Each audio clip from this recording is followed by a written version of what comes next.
atong nakuan sa research nato na kaning mga motorcycles sales surplus parts diin ang nakita nato mag-increase ni siya because of the sales more potential target and higher demand sa mga motorcycles na nakita nato na posible madali man gud ni siyang i-chop-chop bitaw.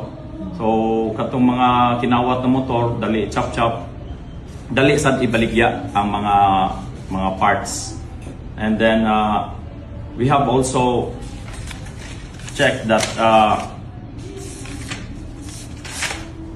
kaning mga motorcycle parts fuel ginabaligya ni sa black market sa mga surplus, no?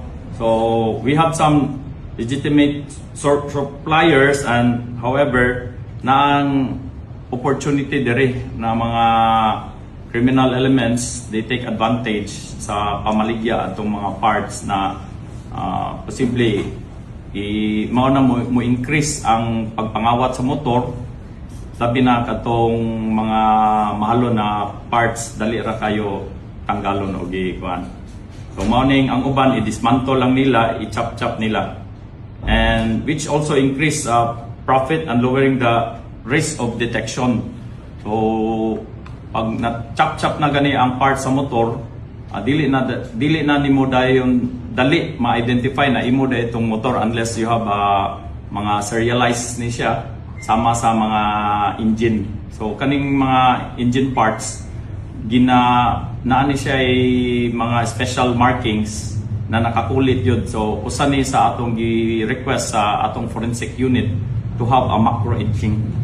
Pag i-macro etching na we will have a comparison and we will able to determine kinsay mga owner if those motorcycles na nakarehistro sad sa atong LTO, no?